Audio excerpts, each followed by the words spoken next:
کیا مرد اور عورت برابر ہو سکتے ہیں؟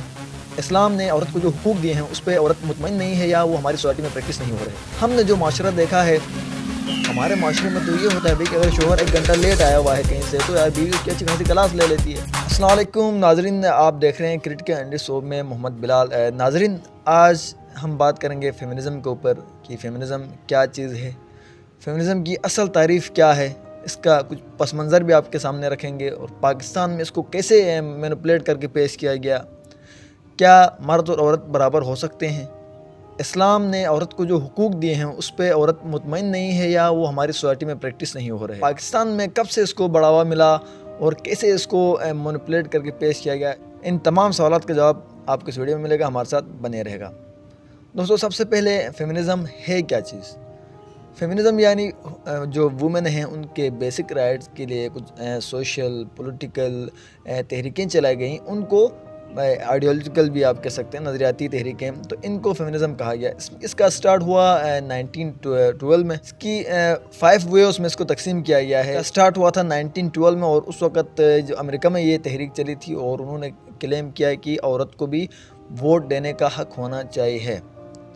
تو اس کے بعد جا کے سیکنڈ اس میں ویو میں جو نا انہوں نے تھوڑے سے اور زیادہ رائٹس کلیم کیے ایجوکیشن کے حوالے سے۔ اس طرح یہ کرتے کرتے مرحلہ وار ہوتے ہوئے ایک وقت ایسا آیا کہ انہوں نے کہا کہ بالکل ہمیں مرد کے ساتھ برابر کیا جائے ہر معاملے میں۔ تو ناظرین، اس میں میرا کیا پوائنٹ آف ویو ہے؟ کیا مرد اور عورت برابر ہو سکتے ہیں؟ تو اس میں میرا جواب یہی ہے کہ دوستو، ایکسپیکٹس ایسے ہیں جس میں مرد برتر ہے، کچھ ایسے ہیں جس میں عورت کو برتری حاصل ہے۔ ان کو ہم کمپیئر نہیں کر سکتے۔ ایکچولی مرد اور عورت کوئی دو الگ چیزیں نہیں ہیں، یہ ایک ہی مشین کے 2 پرزے ہیں۔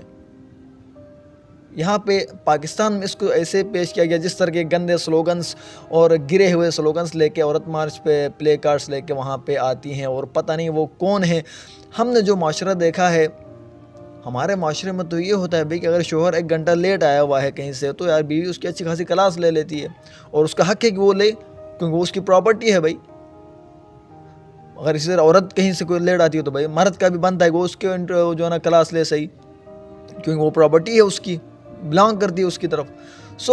موزے خود تلاش کرو، اپنا جو ہے نا بستر خود گرم کرو، فلاں فستاں، تو یہ کوئی چیزیں ہیں کہنے والی؟ یہ کوئی باتیں ہیں کرنے والی؟ یہ امیر والدین کی بگڑی ہوئی اولادیں ہیں، ان کو پتہ ہی نہیں کہ ان کو کون لیڈ کر رہا ہے۔ ماروی سرمت جیسے لوگ ان کو لیڈ کریں تو آپ سوچ سکتے ہیں کہ اس کے پیچھے جو فالوورس ہیں وہ کیسے ہو سکتے ہیں۔ دیکھیں، ابھی میں نے بتایا کہ کچھ ایسپیکٹس ایسے ہیں جس میں مرد سپیریئر ہے، کچھ میں عورت سپیریئر ہے۔ ابھی اگر آپ عورت کو ایز ماں کے روپ میں اگر آپ دیکھتے ہیں تو آپ بتائیں کیا آپ کو یہ حدیث یاد نہیں ہے؟ حضور صلی اللہ علیہ وسلم سے جب کسی صحابی نے پوچھا کہ آپ اور اللہ اور آپ کے بعد کون سی جو ہستی ہے وہ سب سے میرے لیے افضل ہے، تو آپ نے فرمایا آپ کی ماں۔ یہی سوال صحابی 3 بار پوچھتا ہے اور تینوں بار یہی جواب ملتا ہے کہ آپ کی ماں۔ جب چوتھی بار صحابی پوچھتا ہے تب جواب ملتا ہے کہ آپ کا باپ۔ تو یہاں پہ عورت سپیریئر ہوئی کہ نہیں؟ ٹھیک ٹھاک سپیریئر ہوئی۔ اسی طرح کی کچھ چیزیں ہیں جس میں مرد سپیریئر ہے۔ تو ان دونوں کو آپ کمپیئر نہیں کر سکتے، ہر کسی کی اپنی اپنی کچھ اسپیشلٹیز ہیں۔ اسلام نے جو عائلی زندگی کا نظریہ دیا ہے وہ ایک انتہائی بہترین نظریہ ہے۔ اگر اس کو ہم صحیح سے پریکٹس کریں معاشرے میں، عورت کو اس کے حقوق دی جائیں، مرد کو اس کے حقوق دیے جائیں۔ دیکھیں، جو میاں بیوی ہیں وہ ایک گاڑی کے 2 پہیوں کی طرح ہوتے ہیں۔ آپ جب سٹیئرنگ موڑتے ہیں گاڑی کا تو ایک پہیہ اس طرف ٹرن کر لے اور دوسرا جو پہیہ ہے وہ اس کے ساتھ آتا ہے کہ نہیں؟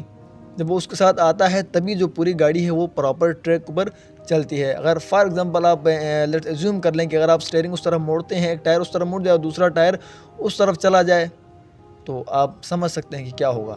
تو یہی کچھ ہماری جو ڈیلی لائف ہے، ہماری جو سماجی زندگی ہے، ہماری جو عائلی زندگی ہے، اس کے اوپر بھی یہ اصول فٹ آتے ہیں۔ یقین مانیں، پاکستان میں جو فیمنزم کے نام سے یہ جو بھی کچھ ہو رہا ہے، مطلب سیدھے یعنی مرد اور عورت کو ایک دوسرے سے ٹکرانے والی بات ہے۔ جس طرح کا سینیریو لاسٹ ایئر ماروی سرمت اور خلیل الرحمان صاحب کے بیچ ہوا، کس طرح پھر جو نا خلیل الرحمان صاحب کو ہر میڈیا پلیٹ فارم پہ وقار زکا عامر لیاقت جیسے لوگوں نے ان کو کیا کچھ نہیں کہا، حالانکہ انہوں نے ماروی سرمت کو کہا تھا جو کچھ کہا تھا، اور وہ بھی ان کی بیچ میں انٹرپشن کی وجہ سے کہا گیا تھا۔ باقی اس نے ہر بار ہر اپنے انٹرویو میں ہر سوشل میڈیا کے فارم میں انہوں نے کہا کہ بھائی عورت کی میں بہت ریسپیکٹ کرتا ہوں اور ہم سب کرتے ہیں، کیا وہ یہی عورت نہیں ہے جس کے لیے جان دینے کے لیے تیار ہوتے ہیں اس کے ایز اے بھائی، ایز اے شوہر، ایز اے باپ، ایز اے بیٹا؟ تو کیوں کر؟ تو پھر یہ کیا ہے اتنی ساری جو ہمارا معاشرہ تو یہ ہے، تو پھر یہ جو لوگ آتے ہیں سڑکوں پہ عورت مارچ کے نام پہ، یہ کون ہوتے ہیں؟ دوستو یہ ہمارے معاشرے کے ریپرزنٹیٹیوز نہیں ہیں۔